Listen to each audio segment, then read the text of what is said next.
छत्तीसगढ़ में चयनित बीएड अभ्यर्थियों की जगह पर डीएलएड अभ्यर्थियों की नियुक्ति का मामला माननीय कोर्ट में अभी भी विचाराधीन है। हालांकि अंतिम रूप से फैसला हाईकोर्ट और सुप्रीम कोर्ट दोनों का आ चुका है, लेकिन कंटेम्प्ट ऑफ कोर्ट मामले में राज्य सरकार को लेकर के फिर से जो डीएलएड वाले अभ्यर्थी थे वो घिरने का प्रयास कर रहे थे। पिछले 6 नवंबर 2024 को इस मामले की सुनवाई हुई थी। उसके बाद से नई तिथि लगाई गई थी 28 नवंबर 2024। आज इस मामले की सुनवाई हुई है। क्या कुछ हुआ और क्या डीएलएड अभ्यर्थियों को नियुक्ति मिलने जा रही है, इन सबके रिगार्डिंग डिटेल में बात करने जा रहे हैं। अंत तक जरूर जुड़े रहिएगा। नमस्कार दोस्तों, मेरा नाम है नीरज। आप देख रहे हैं कैरियर बिट यूट्यूब चैनल। अगर आप इस चैनल पर पहली बार विजिट कर रहे हैं तो इसको सब्सक्राइब करते हुए बेल आइकन को प्रेस करना ना भूलें। पहले पूरे मामले को समझते हैं। छत्तीसगढ़ में जो बीएड अभ्यर्थियों को नियुक्ति दी गई वो 11 अगस्त 2023 के बाद दी गई थी। माननीय सुप्रीम कोर्ट का जजमेंट 11 अगस्त को आ जाता है। उन्होंने बीएड अभ्यर्थियों को अपात्र घोषित कर देती है प्राइमरी स्तर की शिक्षक भर्ती के लिए। इसके बाद से फिर से ये मामला पहले ही विचाराधीन था छत्तीसगढ़ हाईकोर्ट में, जो कि छत्तीसगढ़ हाईकोर्ट ने 2 अप्रैल को ही अपना जजमेंट दे दिया था। 2 अप्रैल 2024 को माननीय सुप्रीम कोर्ट के 11 अगस्त 2023 के जजमेंट को आधार बनाते हुए कि बीएड अभ्यर्थी प्राथमिक के लिए पात्र हैं, इसलिए इनको निकाल करके और केवल डीएलएड अभ्यर्थियों से नियुक्ति दी जाए। उसके बाद से ये मामला फिर से सुप्रीम कोर्ट पहुंचता है, जहां पर सुप्रीम कोर्ट ने अपने क्लेरिफिकेशन 8 अप्रैल 2024 के जजमेंट को आधार बनाते हुए ये क्लियर करती है कि चूंकि छत्तीसगढ़ में बीएड अभ्यर्थी की ज्वाइनिंग 11 अगस्त के बाद हुई है, इसलिए इनको कोई भी राहत नहीं दी जा सकती। मामला फिर हाईकोर्ट पहुंचता है, क्योंकि सुप्रीम कोर्ट ने ऑलरेडी उनको बाहर करने के डायरेक्टली आदेश नहीं दिए थे, लेकिन कोई राहत भी नहीं दिया था, और हाईकोर्ट ने डायरेक्टली बाहर करने के आदेश दे दिए थे। तो इन सब के बाद से जो वहाँ की राज्य सरकार है उस पर अभ्यर्थी जो डीएलएड वाले थे वो लगातार दबाव बना रहे थे कि जब हाईकोर्ट का जजमेंट आ गया, सुप्रीम कोर्ट का जजमेंट आ गया, रिव्यू पिटीशन का जजमेंट आ गया, तो अब तो कोई पेंडिंग ही नहीं है, तो अब आप डीएलएड वाले अभ्यर्थियों को नियुक्ति क्यों नहीं दे रहे हैं। वहाँ पर अभ्यर्थियों का ये केवल डिमांड था, आप बीएड को लेकर के क्या आगे रोड मैप करेंगे, क्या बनाएंगे रणनीति, उससे हमें मतलब नहीं है। हमें हमारी सीट पर जो हमारी हाईकोर्ट और सुप्रीम कोर्ट करी है, हमें हमारी सीट पर नियुक्ति दे दीजिए। राज्य सरकार इन बातों को सिरे से नकार देती है और कोई भी एक्शन नहीं लेती है, जिसके बाद से जो डीएलएड वाले अभ्यर्थी थे जिनके फेवर में हाईकोर्ट और सुप्रीम कोर्ट का जजमेंट था, वो चले जाते हैं फिर से हाईकोर्ट में कंटेम्प्ट ऑफ कोर्ट मामले को लेकर के। पहले इस मामले की सुनवाई 6 नवंबर 2024 को हुई थी, जहां पर माननीय हाईकोर्ट ने साफ शब्दों में कहा था कि बीएड को लेकर के राज्य सरकार क्या रणनीति बनाएगी, क्या करेगी, वो अलग मैटर है, लेकिन सबसे पहले जो डीएलएड वाले अभ्यर्थी हैं उनकी लिस्ट बना करके नियुक्ति दीजिए, और अगली सुनवाई में हमारे पास इन बच्चों की लिस्ट होनी चाहिए और नियुक्ति होनी चाहिए। उस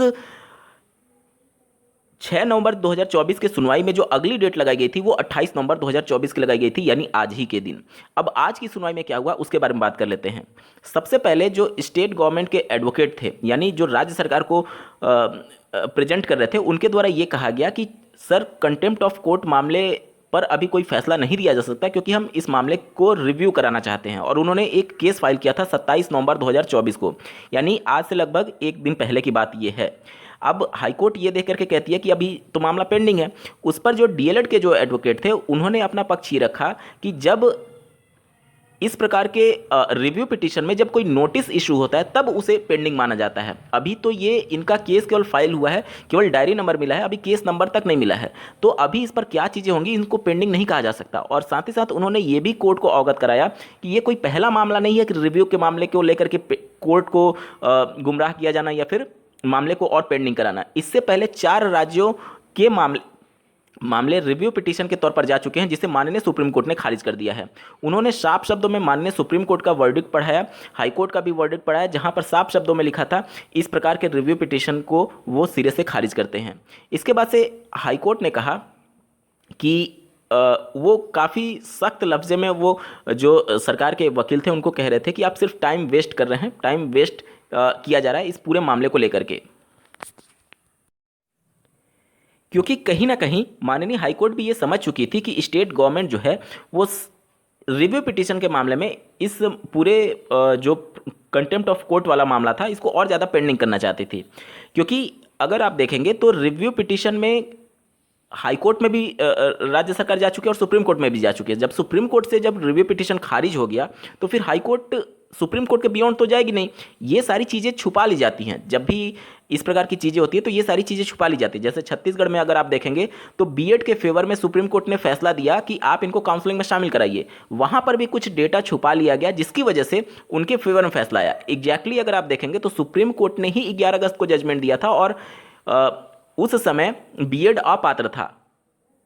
फिर भी माननीय हाईकोर्ट के 2 अप्रैल 2024 के जजमेंट पर रोक लगाते हुए सुप्रीम कोर्ट की दूसरी बेंच ने इन बीएड अभ्यर्थियों को काउंसलिंग के लिए अलाउ किया था। लेकिन ये जो पूरा मामला था सुप्रीम कोर्ट वाला, वो हाईकोर्ट के जजमेंट के एक तरीके से उनके अधीन रख लिया था, और हाईकोर्ट का जो जजमेंट होगा वही पालन किया जाएगा, ये माननीय सुप्रीम कोर्ट ने कहा था। जब हाईकोर्ट ने अपना जजमेंट दे दिया 2 अप्रैल को, उसके बाद से इनको कायदे से एक तरीके से सुप्रीम कोर्ट के वर्डिक्ट के अनुसार इनको बाहर जाना था। लेकिन राज्य सरकार उनको जो भी उनको रणनीति अपनाए, निश्चित तौर पर एक बार जब नौकरी ज्वाइन कर लेते हैं तो उनके लिए भी कुछ अधिकार जनरेट हो जाते हैं। तो राज्य सरकार की यहाँ पर गलती ये थी कि आप पॉलिसी बना करके या फिर उनको सेव करना चाहते हैं, वो ठीक है।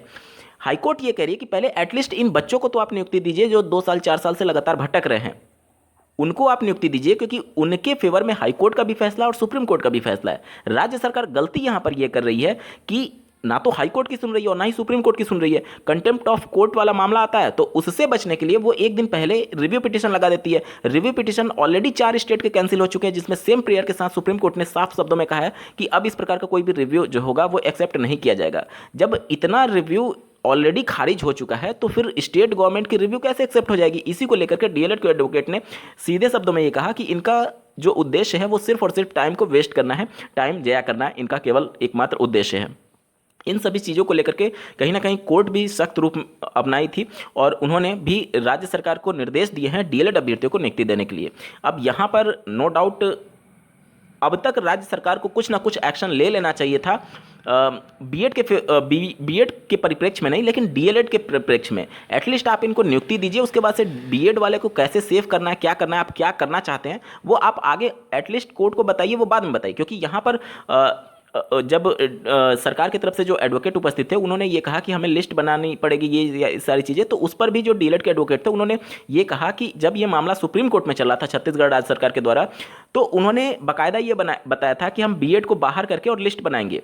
जब ये हाईकोर्ट में मामला था तो उस समय वहीं उन्होंने कहा कि जब बीएड को बाहर करके लिस्ट बनाने की बात हो रही थी तो इनके पास ऑलरेडी मेरिट लिस्ट है और वहाँ पर कितने अभ्यर्थी एलिजिबल हैं सारा डेटा इनके पास अवेलेबल है। तो आज कंटेम्प्ट ऑफ कोर्ट मामले में लिस्ट अवेलेबल ना कराना कहीं ना कहीं राज्य सरकार की ये मंशा दिख रही है कि वह इस पूरे मामले को टालना चाहती है और उसके लिए एक दिन पहले वो रिव्यू पिटीशन फाइल कर देती है ताकि उसको पेंडिंग दिखा करके इस मामले को और टाला जा सके। इन सभी चीज़ों को लेकर के जब डीएलएड के एडवोकेट ने पूरा मामला हाईकोर्ट को समझाया तब हाईकोर्ट ने कहीं ना कहीं कड़ी टिप्पणी दर्ज कराई और इस पर आपत्ति दर्ज कराई कि पहले आप डीएलएड को नियुक्ति दीजिए। तो निश्चित तौर पर पूरा हियरिंग जो था, क्योंकि मामला ऑनलाइन चल रहा था, पूरा हियरिंग लास्ट में थोड़ा सा कट गया, इस वजह से एग्जैक्टली लास्ट में क्या हुआ वो चीज़ें तो नहीं पता चल पाई, लेकिन जो प्रोसीडिंग हुई है उसके हिसाब से डीएलएड के फेवर में सारी चीज़ें हैं। और नो डाउट अगर राज्य सरकार अपने अड़ियल रवैये पर नहीं टिकती है तो बहुत जल्द डीएलएड अभ्यर्थियों को नियुक्ति पत्र मिलने जा रही है। सभी डीएलएड अभ्यर्थियों को बहुत बहुत ढेर सारी शुभकामनाएं। और यहाँ पर बीएड की जहाँ तक बात है तो वहाँ पर राज्य सरकार अपना रुख स्पष्ट नहीं कर पा रही है कि आखिर वो किस तरीके से उनको बचाना चाहती है या फिर क्या उनके पास रोड मैप है। वो केवल रिव्यू पिटीशन के तौर पर जाते हैं। देखिए रिव्यू में तो जीतना अब एक तरीके से देखा जाए तो नामुमकिन है, क्योंकि हाईकोर्ट और सुप्रीम कोर्ट ऑलरेडी इनको खारिज कर चुकी है।